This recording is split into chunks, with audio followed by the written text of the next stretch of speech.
I recently moved into this quaint suburban neighborhood, and ever since, I've had a sense of unease. The residents here were friendly enough, always waving and offering warm smiles as I walked by, but there was something about their gazes that left me feeling on edge. One evening, as I returned home from work, I noticed a flyer in my mailbox, an invitation to join the Neighborhood Watch, a group of residents dedicated to keeping the community safe. I kind of laughed to myself, because I always thought that was sort of a thing of the past, but I considered attending a meeting, but my schedule was already packed and I had little time for social engagements at the time. As the weeks went by, I couldn't help but notice the watch members becoming increasingly more visible. They patrolled the streets at all hours. They even had walkie-talkies, and they were crackling with static as they exchanged updates and reports. It was pretty corny. But I appreciated their dedication to our safety, but I couldn't shake the feeling that they were watching me just a little too closely. It's worth noting that these stares and unwanted attention was nothing new for me. I have a neon green mohawk and a tattoo of a moth on my neck. One night, after returning from a late shift at the office, I found my front door wide open. Panic surged through me as I started to rush inside, fearing for the worst of being robbed. To my relief, nothing appeared to be missing or damaged, and I just chalked it up to my own carelessness and resolved to being more vigilant in the future. After all, it was pretty windy, and I suppose it is possible that I could have left the door slightly open. However, the incidents didn't stop there. Over the next few weeks, I found my trash cans overturned, my garden sort of trampled, and my car vandalized. I reported these events to the police, but they were never any leads or suspects. As the harassment escalated, so too did my suspicion of that neighborhood watch and the weirdos that were a part of it. Through all of these incidents, the neighborhood watch was always outside and around, and whenever I questioned them if they had seen anything, they mostly just shrugged and seemed kind of unresponsive. I began to wonder if they were behind these incidents and targeting me for reasons that I couldn't possibly fathom. The fear and paranoia that gripped me were palpable, leaving me constantly on edge, and I was determined to find answers, so I decided to attend the next neighborhood watch meeting. As I entered the community center, I felt the weight of just all the eyes that were clearly on me. The room was quiet as the members kind of exchanged these uneasy glances, but I thought maybe I was just reading too much into their body language. The meeting began with the usual updates and reports, but I couldn't help but notice the tension that was in the air. When it came time for new business, I mustered my courage and confronted the group about the harassment I'd been experiencing. I even went as far as to accuse the watch of having some sort of vendetta against me. I was met with a mixture of shock and sympathy and denial. Several members insisted that the watch had nothing to do with the incidents, while others suggested that perhaps I had made some enemies in the neighborhood, and maybe those people were the ones causing me those issues. Now, as the meeting ended, I felt a weird mixture of frustration and kind of hopelessness. It seemed that no one was willing to admit any wrongdoing or help me find the truth. I decided that if I wanted answers, I would have to find them on my own. Over the next few weeks, I conducted my own covert surveillance, so to speak, discreetly documenting the movements and actions of the watch members. One night, I ended up having to work late.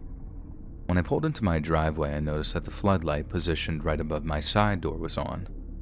Now, feeling that hunch, I decided to leave my car parked in the road and quietly made my way to the side door. Now, when I made it inside, I found two of my neighbors who looked like they were trying to find something in my kitchen. I pulled out my cell phone and started recording a video, and I couldn't believe what I captured. My neighbors appeared to be planning something in my kitchen drawers. Thankfully, in the video, you can clearly see and hear them discussing calling the cops. I remained hidden and allowed the two to leave my house. As I pieced together this weird puzzle, a chilling theory sort of emerged in my head. These neighborhood watch members believed that my unconventional appearance made me a threat to the community's image, and they had to take it upon themselves to get rid of me. Now, with the evidence that I now had with the phone video, I just confronted the police with it. Surprisingly, they were appalled by my findings and decided to take immediate action. The guilty members were not only removed from the neighborhood watch, but Thankfully, they were also arrested on several different charges. Now, with the truth out there, the neighborhood watch in my little town was completely disbanded. Not knowing if anyone else was involved with these two, I found it increasingly difficult to trust anyone within my now community. However, not long after this, the harassment completely stopped, and my life felt like it finally returned to normal. I had managed to expose all of this on my own, and the ordeal had made me stronger, I guess. In the end, my actions sparked a conversation within the neighborhood about tolerance and acceptance. People began opening up to one another, sharing their own experiences and perspectives, and as a result, our community became more inclusive and understanding. As for me, I decided to remain in the neighborhood, determined to be a force for positive change, even though I was kind of lazy and didn't want to leave. I even went as far as forming my own neighborhood watch, using my newfound sense of empowerment to help protect and actually uplift my fellow neighbors and community.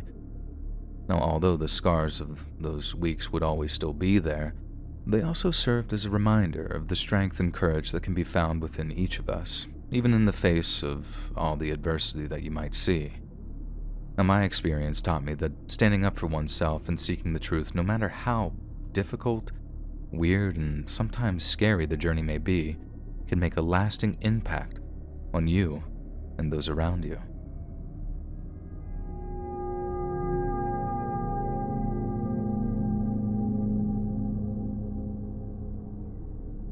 Back in 2019, I moved from the West Coast to a small town in upstate New York. The town had that charming feel that you would find almost in a Hallmark movie. Everyone seemed to be friendly and helpful, and I felt welcomed into the community soon after moving in. Now, a few months later, one of my neighbors went door to door informing everyone that there had been a theft from their shed, which was in their backyard. The supposed thief had stolen a weed whacker, lawnmower, and other outdoor tools. Although the news of the theft had left some of the neighborhood shocked and kind of scared, I didn't feel uncomfortable or really paranoid. Having lived in a rough neighborhood before, I was kind of desensitized to theft. However, I reassured my neighbors in a concerned voice that I would keep my eyes peeled for any sort of behavior like that. A couple of weeks went by without any further news of any sort of theft in the neighborhood, until one afternoon when I got home from work. I found a flyer in my mailbox with the heading, Neighborhood Watch. The flyer wasn't really official. There's no official watch team, but rather a group of neighbors who wanted to get together to stop ongoing thefts. Confused, as I had not heard or been notified of any other crimes in the area, I went next door and asked my neighbor Cliff if he had heard anything. Cliff was one of those kind of stoic types. He was in his early 70s and a widower. His wife, Irene, had passed away a few years before I moved into town. Even though Cliff was quiet, he was one of the nicest people I had met since moving there. He had helped me fix my car, dishwasher, dryer, and even installed a new sliding door for me after a storm knocked a tree through the previous one. I never asked him to do any of these things, but he always insisted, saying that it gave him a chance to get out of the house and be productive. I liked his calm and quiet demeanor as it reminded me of my dad. When I asked Cliff if he had heard anything about the ongoing crime, he kind of grumbled in his gruff voice, saying, "I don't really know too much. I guess some punks have been breaking into sheds and stealing stuff. Nothing of mine has been stolen." I nodded and made some small talk with him before I started to walk down his driveway. When I was a few feet away, he shouted to me, "Hey, just be careful and make sure you lock your doors. I did hear that whoever's doing that is breaking into houses now, so." I smiled and thanked him for one last time. That night was no different from any other night. I made my dinner, had a few glasses of wine, and did some work on my computer. At around 11 that evening, I thought that I had heard something outside, like a cough or something. I made my way to the big window in my living room and looked through the blinds. Across the street, I saw one of my neighbors outside looking right at my house. It was strange and a little creepy, but I thought that he could have been just looking at the stars, so I just sort of dismissed it. A few minutes later, I couldn't shake that weird and horrible feeling in my stomach. I decided to get up and grab another glass of wine. My kitchen is in the back of the house, and I have one of those big bay windows over the sink and counter that overlooks the backyard. I have a big yard that empties into a small wooded area. When I was pouring another glass, I happened to look out the window and I thought that I saw some movement. I shut the lights off in the kitchen so I wasn't visible from the outside. I cut my hands and looked through the glass of the window. To my disbelief, there was a person in my backyard looking at my house. I couldn't tell who it was as it was too dark and they were far enough away, but it was undeniably a person. While I stood there in a sort of panic, the silhouette of the person started to jog towards my house. I jumped back, trying to process my thoughts. I decided to call the police, but my phone was in the other room. As I composed myself and started briskly walking toward the other room, I heard a loud bang upstairs. I froze again. In those brief seconds of panic, I heard heavy footsteps upstairs. I ran to the closet in the living room and hid underneath all the blankets. My phone was still on the other table and I didn't know what to do. At this point, I had no idea how many people were in my house and what kind of danger I truly was in. Within seconds of hiding, I could hear the heavy boots making their way down my hardwood steps. In a sheer stroke of luck, there was a knock on the door and the footsteps stopped abruptly. The boots sounded like they were right outside my door. Another knock on the door and this time was followed by the line, "Hello? Is anyone home? This is the police." I heard the steps move a bit faster and stop in another room. By the sound, I could tell that the intruder was no longer near the closet door. With only one hope, I ran out of the closet into my front door. I opened it up and thankfully, it actually was a real police officer. I started to frantically plead that someone was in my house and I heard the steps go in that direction. The two officers began to run inside and in no time at all, they were escorting a man out of my house in cuffs. I felt sick as I stood and stared at the officers arresting the man, not because I had an intruder in my house, but because that intruder was Cliff. Cliff from next door. I was speechless as he walked by, mumbling some sort of nonsense to himself. While I was outside talking to the cops, I noticed the neighbor across the street whom I saw staring at my home, and the other person whom I saw in the backyard come over to me. I immediately went into defense mode thinking that these two were part of the intrusion, but I couldn't have been more wrong. These two were on a late night walk and had seen Cliff going into my window upstairs. They called the police and were watching Cliff's movements upstairs. I guess they didn't want to bring attention to the situation in case I was in immediate danger. After an investigation, they found out that Cliff was the neighbor thief as well. He admitted to stealing all those belongings and breaking into my home. However, he never admitted what he had planned on doing inside my home that evening, which still kind of makes me sick thinking about it. I guess after his wife died and retiring from his job, he was bored and was looking for any form of excitement he could find. He found that rush from stealing, and unfortunately, that hunger, I guess, just kind of grew. And in hindsight, I'm thankful for our little makeshift neighborhood watch. If it hadn't been for my lovely neighbors, the end of this story could have been much different.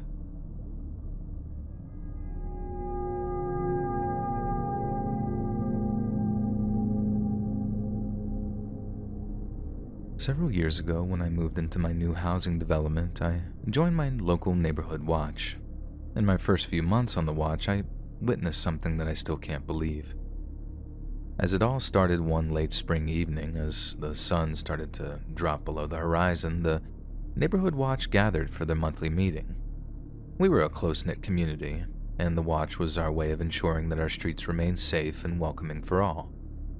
It didn't take long for me to get acclimated to the rules and the people, and I quickly made friends with my fellow watch members. Our meetings typically consisted of discussing any suspicious activity or safety concerns, followed by a social hour where we would catch up on each other's lives. That was my favorite part. Truthfully, at first, this was the main reason I joined, like I said, and I didn't think the area that I moved into would have much crime, and I figured this would be a great way to meet new people. But tonight's meeting felt different. The atmosphere felt really tense, and I noticed that several of the neighbors seemed on edge. As we shared updates and reports around the table, I couldn't shake the feeling that something was just strange. My suspicions were confirmed when our watch leader, Mr. Thompson, nervously announced that there had been a recent string of thefts in the area. The news sent a weird ripple of unease through the room, and Mr. Thompson assured us that the police were investigating it, but that we should all remain vigilant and report any suspicious activity. As the meeting continued, I noticed that some of my neighbors were exchanging strange looks and whispers, as if though they were trying to gossip about something. As the days wore on, I became increasingly determined to uncover the truth. I approached my friend, Susan, who was also a neighborhood watch member, and asked her if she had seen anything suspicious. She seemed almost nervous to talk about it, but eventually told me what she had thought. The reason why she was so tense was that she had a horrible feeling that the theft was coming from someone inside the watch. To my surprise, Susan confided in me that she had information that one of the neighborhood watch members had been using their position to carry out the thefts themselves. They had been stealing valuable items from houses under the guise of conducting safety checks or while patrolling the area. I was shocked by this. I had joined the watch to help protect our community, not take advantage of it, and Susan explained that she feared what may happen to our small community if she came forward and she was wrong. We decided to go through all the evidence and put an end to this ordeal once and for all. So Susan stayed over at my house that evening, and after a few glasses, she gave me all the evidence that she could find. I'm not gonna lie, at this point it felt weird. I never knew of any neighborhood watch to gather evidence like this. It felt like Susan and I were actual detectives or something. It was kind of funny. She had photos, time logs, and all sorts of things that showed that Mr. Thompson was actually a thief. The leader of the group was the one literally responsible for this theft. We agreed that in the morning, we would go to the police with our evidence and make the neighborhood safe again. And that night, we went to bed at around 11 or 12. Susan slept on the couch, and I, of course, slept in my room, which was only down the hall from the living room. And shortly after 2 a.m., I could hear the creaking floorboards echoing throughout the hall, which woke me up. I thought maybe Susan was using the restroom or looking for food, but after a few minutes, there was no mistaking it. The creaking floorboards were absolutely footsteps, and they were going back and forth. I got out of bed and made my way to the door. I cracked it open and started to peek through. And I couldn't believe my eyes once I finally adjusted them. It was Susan, and she was holding one of those purses that she had, but it was also a backpack, and she was in one of the drawers in my cabinet and was taking things out and throwing them in the bag. I waited a couple of seconds so I could be sure exactly what she was doing. After a few moments, I finally kicked open the door, confronting Susan. She froze like a deer in headlights. She mumbled something and tried to come up with something to say, but instead, she used the bag as a weapon and started to swing wildly at my face. And whatever she had in the bag was heavy because I actually was dazed for a second when she struck me. As I finally was coming to, she was already beginning to run out my door. I immediately go to the phone. I call Mr. Thompson, who told us to call him any time of the day or night if we had seen anything, and I told him everything about Susan, even that she actually intended on framing him for these thefts. Now, Mr. Thompson immediately contacted the police and provided them with the details that I gave him, and Susan, instead of trying to hide, went over to another neighbor's house. When the police arrived, it didn't take long for them to find her. Upon entering the house, not only did they find the stuff that Susan stole from me in her bag, but they also found a ton of other things stolen from the community. Instead of denying it, the neighbor who owned the house admitted that he, along with Susan and several others, were responsible for the theft in the community. The guilty watch members were arrested and charged with their crimes, and the news of the arrests sent a huge shockwave through our little community, but it also brought a huge sense of relief. We had exposed the corruption within our small ranks and restored the integrity of our neighborhood watch. Now, in the aftermath of all of this, the neighborhood watch was reconstructed and new measures were put in place to prevent such abuse of power from happening again. We became even more vigilant than ever and dedicated to ensuring the safety and well-being of our community. And though the events had shaken our trust in one another quite a bit, it also taught us something. It reminded us that it's not enough just to trust our neighbors. We also got to look out and hold each other accountable.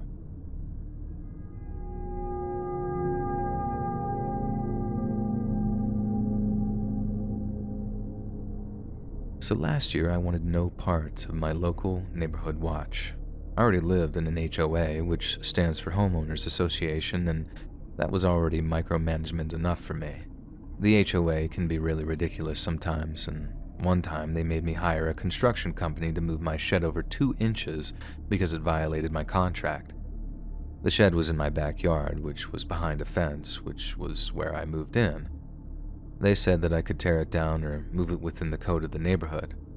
I could write multiple horror stories about those people, but that's a tale for another day.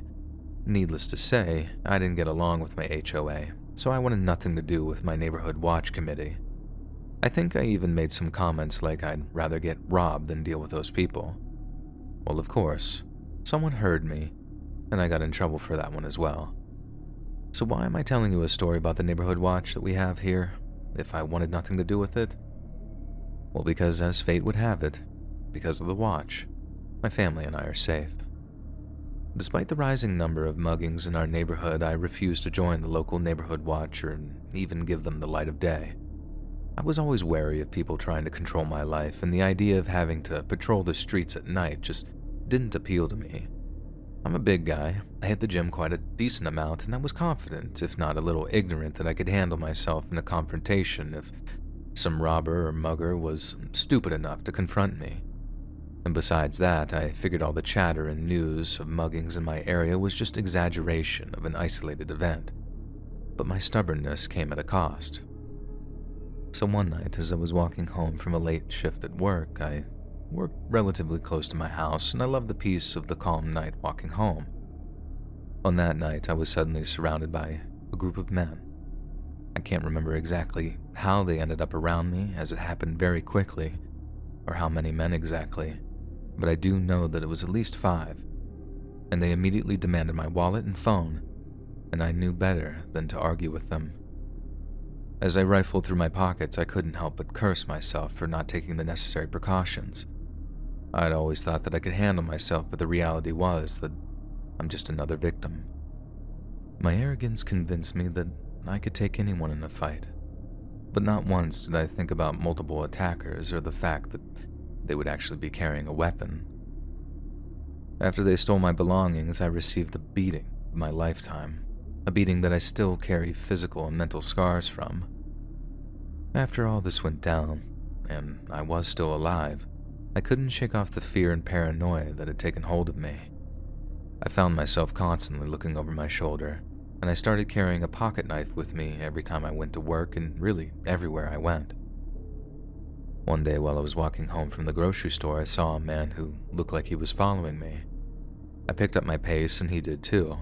My heart was racing, and I could feel the cold sweat on my forehead. I knew that I couldn't outrun him, so I turned around and just confronted him. He was a tall, burly man with this menacing look on his face. "What do you want?"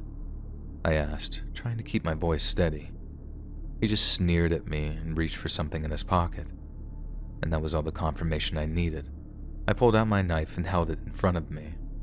The man paused for a moment, then turned and ran away. I stood there, still shaking from the adrenaline, and realized that I had narrowly avoided another mugging. I couldn't tell if this event was related to the last one, since the man was alone and not surrounded by multiple attackers.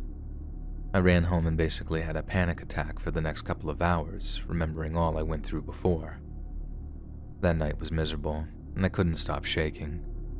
My wife consoled me the best that she could, but I was a mental wreck.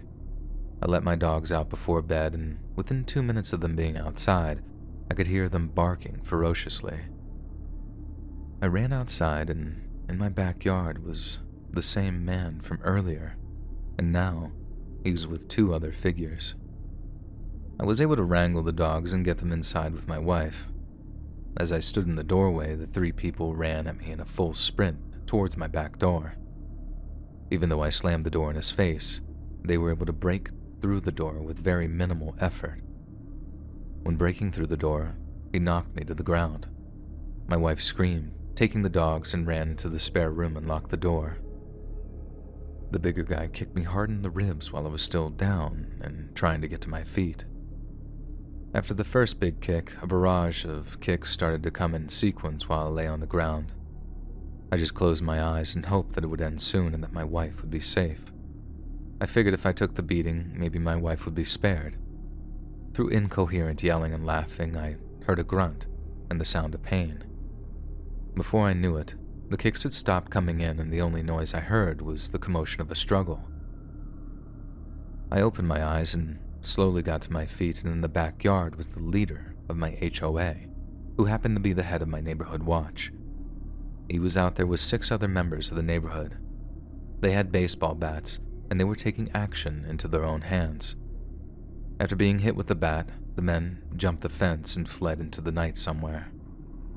I was able to get to my feet, and I thanked them, who claimed that they were just doing what any good person would do. He claimed that he had heard me screaming for my dogs and that my yelling sounded like trouble was imminent and very real, so he grabbed all the other neighbors nearby and they ran over as fast as they could, and they were literally there within minutes. I couldn't have been more thankful for the help, and it was because of this stupid watch that I'm safe and my wife and dogs are unharmed. We called the police and reported everything, but unfortunately I'm not sure they ever caught those specific criminals. That incident was a wake-up call that I needed. I realized that I couldn't rely on luck or my own instincts to keep me safe. I needed to act and do something to actually protect myself. I started to take self-defense classes with my wife, and I also beefed up security around my house, installing cameras and alarms. I'm not playing any more games. I can say that there have been no reports or incidents that I know of after this attack, and I hope to move someday soon, but unfortunately it's not a simple luxury that I can afford just yet in my life. I may not like my HOA or the neighborhood watch, but I'm thankful that they were there for me then. Even with my horrible attitude, these truly are local heroes that have come to my aid, and for that, I'm forever grateful.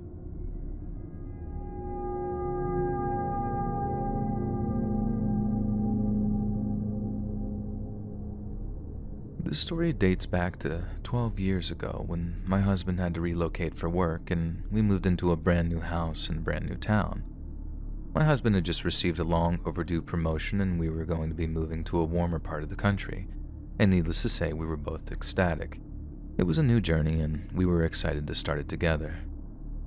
We did a lot of research prior to moving, trying to find a house that we loved in a perfect neighborhood. Since we were on somewhat of a tight timeline, we had to go with what we thought were our best options and what our gut was telling us. We ended up getting an acceptance on one of our offers, and before we knew it, we were already at our new house unloading boxes and decorating. With my job at the time, I was able to work from home, so one of the first rooms that I began working on was my office. In our old house, we converted a guest bedroom to an office for me, which worked at the time, but I was very excited to have a much larger space to work. My husband having only a few days to help with the house before he had to start his new role. I remember him being very excited but also anxious as he would be overseeing an entire region now.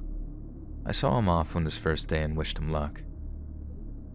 I took 2 weeks off from work, but I knew that I was going to be logging on to check some emails and review some reports.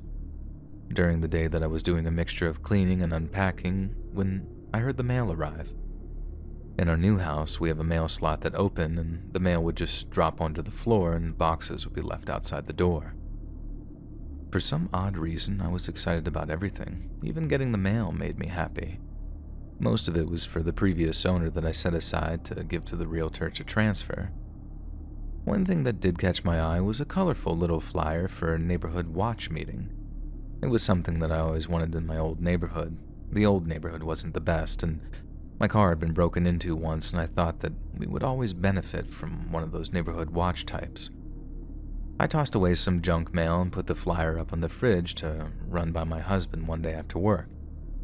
The next few days flew by, and I walked by the fridge while my husband and I were enjoying some drinks in the beautiful weather.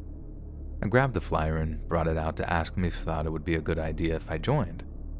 He didn't love the idea, but I told him it would be a good way to meet some of the neighbors and introduce themselves. He agreed, but said that he would be attending the meeting with me and didn't want me going alone. The meeting location on the flyer was just an address, but when we showed up, it looked to be a church or a building that used to be a church. We went in and saw a table with donuts, coffee, and some other assorted goodies. I was excited to meet some of the neighbors and maybe make some new friends. We were the first ones to arrive, and just as we found a seat, another couple came in. They walked right up to my husband and I and introduced themselves. And for this story, I'll call them Jim and Dorothy. We chit-chatted for a few minutes about where we were coming from, our new house, etc., etc.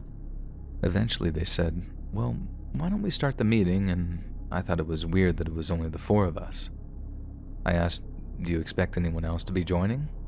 They looked at one another and said, no, the others were busy this weekend, but we usually have a very large group. This community takes neighborhood watch very seriously." The conversation took a weird turn, in a hurry.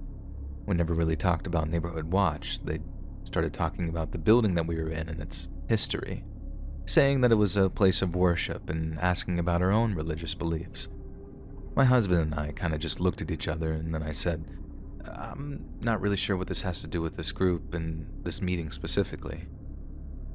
They paused for a minute, smiled, and said, "We just wanted to get to know you better since we'll be working closely with you in the future." There was an awkward pause, and then Dorothy said, "You know, a lot of people who belong to this neighborhood watch team, they also belong to our church. I can give you some information if you'd like. It's not located here, but it's not that far away either." I could tell by my husband's body language that he was just done. He wasn't thrilled about coming to this meeting and only did it to support me. And I quickly said, "You know what, I'm not feeling that well. I think the heat's getting to me and I need to lie down." Jim said, "Oh, we have somewhere we can lie you down, and if you're feeling up to it, we can continue the meeting." I thanked him but declined and said that I wanted to go home. We hurried to the car and got in and just drove away. And on the way home, we asked each other, "That was weird, right? We weren't just being rude, right?"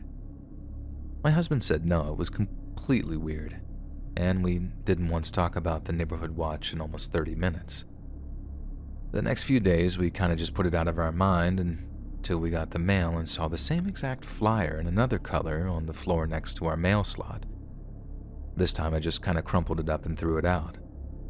A few hours later, I had a knock on the door, and it was someone I had never seen before. My husband wasn't home, and he always told me to never answer the door when he wasn't home, mainly due to the habit since our old neighborhood really wasn't that great.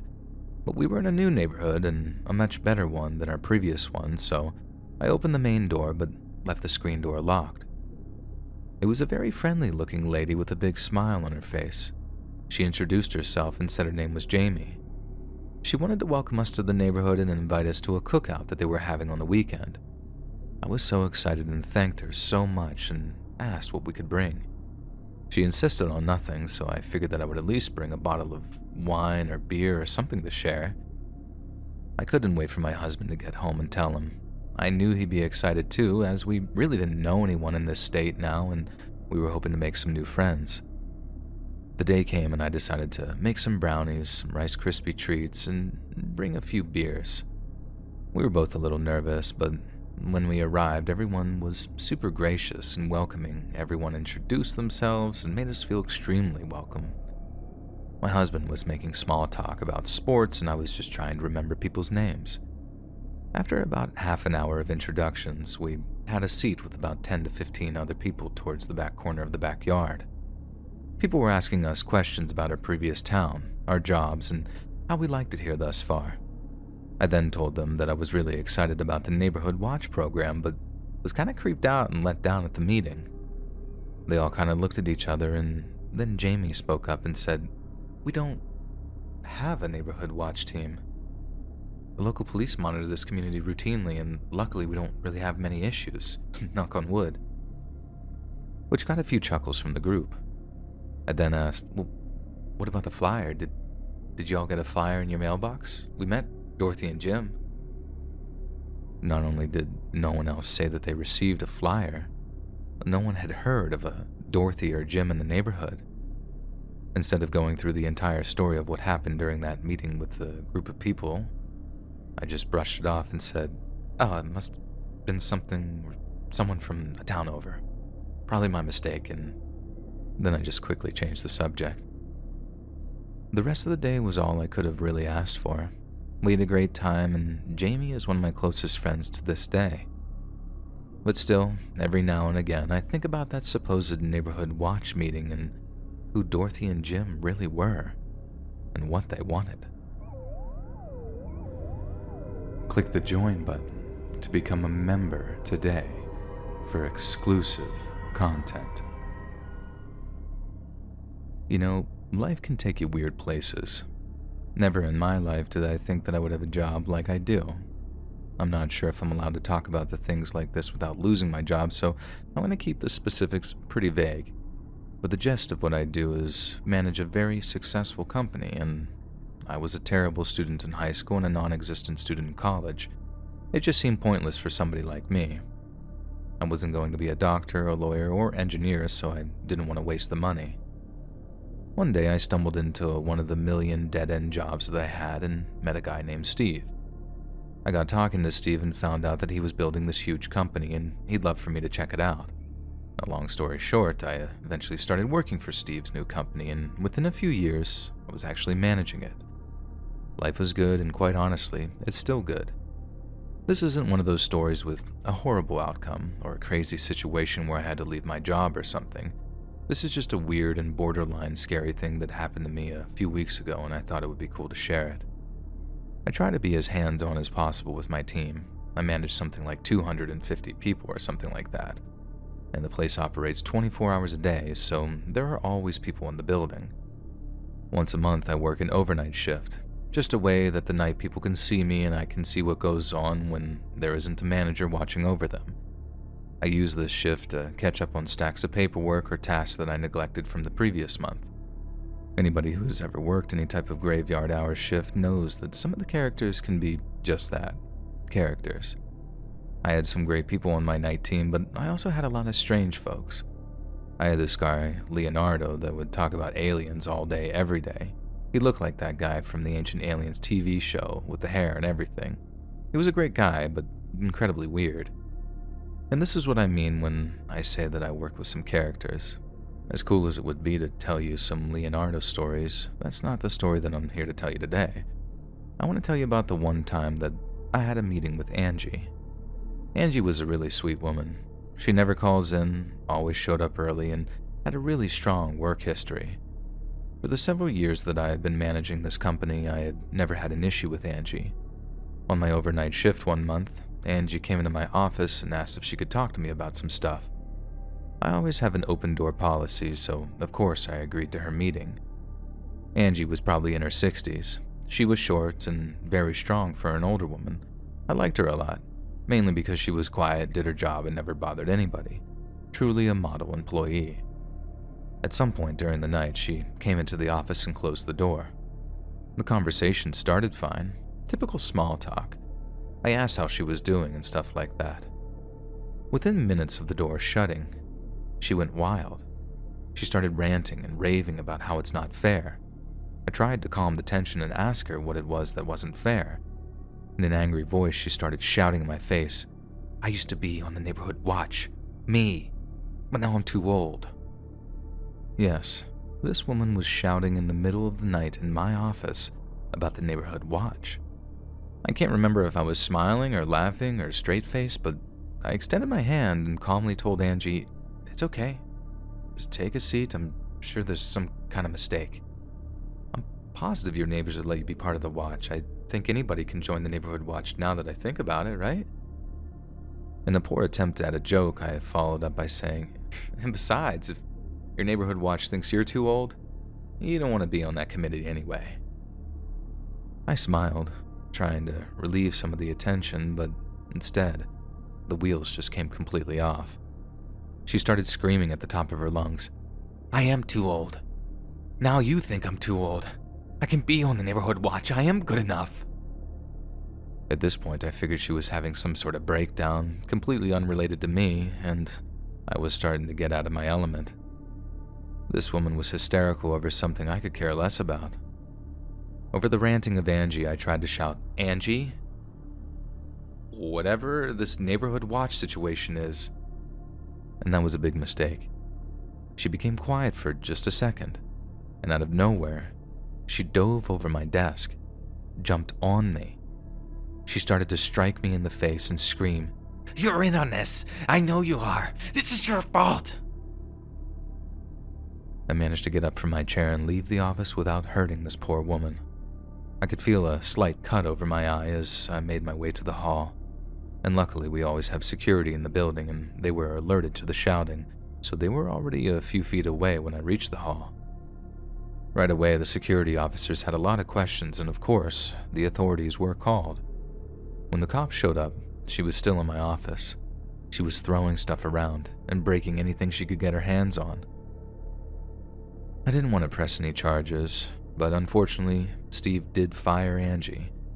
To her credit, she came in a few days later to pick up her final check and she apologized. I guess they're saying the reason for her full meltdown was lack of sleep, but I worry that there may be something else under the surface. Her enraged eyes told me another story, and this wasn't that long ago, but I haven't seen or heard anything about her since the day she apologized. I feel bad for her, but honestly, I hope they let her be a part of whatever neighborhood watch she was a part of. I'm sure they could use someone as aggressive as her.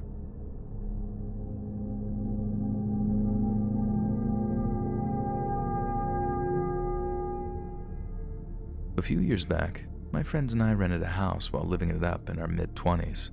It was your typical bachelor pad situation. The furniture was questionable at best, and we decided to spend most of our time partying.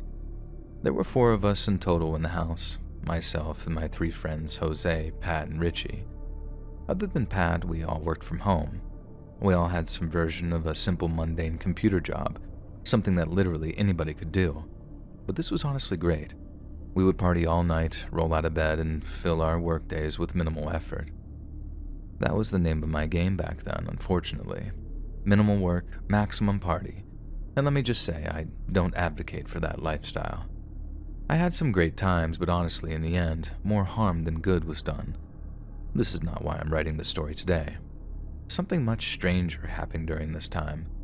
Even though I just spent most of the story so far explaining how much I partied, we never got too far out of control. Jose was really responsible, and whenever things started to get wild, he would start laying down the law and keeping people in line. However, one night Jose was spending the evening out with his girlfriend, so he wasn't around for the party. It just so happens that this party was the most outrageous one to date. Thankfully, up to this point, we had great neighbors. The houses were further enough apart that you could be at a certain level of loudness and you wouldn't disturb the neighbors. I will say, though, at this specific party, I was starting to get worried. People I didn't even know were starting to show up, and Richie, being the fun-loving guy that he is, just kept inviting everybody in. It wasn't long after the house filled up that fights among guests started to break out. And by midnight, the scene was a full-blown mega-party, something you might actually see on TV or movie or something like that. And right around this time, there was a pound at the door. Someone yelled from the front room that somebody was at the door. The party was filled with an actual rare silence, hoping that the cops weren't about to bust us, because that was always a fear of ours. I started making my way slowly to the door, ready to sweet-talk my case to the cops in case it was in fact police officers at the door. Right before opening the door, another loud succession of pounding could be heard on the other side. I jogged over to the door and asked who was there, and I was shocked by the response. In a soft female voice, a woman said, "Hi, my name is Liz from the Neighborhood Watch. I must insist that you break up this party at once. You're violating the sound ordinance." Well, I have to say that I'm not a confrontational person at all. I didn't want any trouble, and I definitely didn't want to offend my neighbors and have all the cops called on me. I shouted back to the lady and told her that I would make sure everyone gets out safely, and I apologized for the noise. At first, there wasn't really a response. I looked out the window on the front door and I immediately got this weird vibe from the group. It was 3 people. It looked like 2 women and 1 very large guy. The man was wearing a mask, one you might wear to a doctor's office or something like that. And the 2 women were not wearing masks but did have hoods on, I guess. We lived in this neighborhood for several months to this point, and I didn't recognize the neighbors, but as I said, I didn't want to take any chances, so I obliged what they asked. Within 30 minutes, the party dispersed for the most part. Jose still wasn't home at this point. Me, Pat, and Richie were just sitting on the couch. Two of our other friends were still there hanging with us since they had too much to drink and we didn't want them driving home. Maybe an hour or so after the encounter with the watch, another knock could be heard. I approached the door and asked who was there once again, and in the same soft voice the woman said, "Hello, this is the neighborhood watch. We'd like to inform you that you're still in violation of the ordinance. You need to let us in right away so we can give you a written warning, and it must be signed by all parties." Now, I know this sounds sketchy, and most normal people would absolutely not open the door. But at that moment, maybe because I had a few too many drinks, it sounded kind of legitimate. For some reason, the fact that it was after 1 a.m. didn't compute in my head. I just wanted to play nicely with the neighbors to show that I was a good sport. As I began to unlock the door, Pat lunged at me and started to yell at me for opening the door. I tried explaining my reasoning with him, and he was trying to explain why I was wrong, but I couldn't seem to get it through my head at the time. While Pat and I had a brief meeting at the door, the woman spoke up again, saying, "Are you going to let us in?" Pat and I stood in silence for a moment, each one of us still trying to convince the other that our logic was right in this situation. In that brief moment, the larger man finally spoke up, yelling in a loud voice that almost echoed through the door, "Open the door now!" Pat and I looked at the door in shock. The doorknob started to shake as if someone was trying to wriggle the door open. Again, the man's loud voice could be heard yelling, "Open the door now!" We started to back away from the door, and this is where I finally started to agree with Pat. Richie jumped off the couch and said that he was calling the police. The knocking stopped, but we could still hear the shuffling outside the door. About a minute later, the woman said, "Oh well, have a good night." We ran to the window and saw the three making their way down the street quickly. A few minutes later, Richie said that he was bluffing and he didn't call the police. We contemplated for a little while, but ultimately decided not to call them since a few hours had gone by and supposedly the neighborhood watch never came back, and we didn't want to risk dealing with all the alcohol that was lying around. Eventually, we fell asleep and nothing of note happened for the rest of the night. The next morning, we woke up to Jose screaming and cursing us out as we wandered into the living room. He had just got home from his night out and was screaming at us about the vandalism. Completely unaware of what he was talking about and also hungover, we asked him to explain. He showed us the front door, and I still can't believe it. There were scratch marks carved all up and down the door. It was one of those thick wooden doors, so someone had to have carved it with a knife or something else pretty sharp. Now, we had our theories right away about where the marks came from. Jose called the police and we reported the incident. Nothing ever happened again at that house involving this neighborhood watch. I spoke to my neighbors after the incident and they informed me that there is no neighborhood watch, at least nothing official that they know of. I have no idea who those three were or what they wanted, but I'm happy Pat had a brain and forced me not to open the door.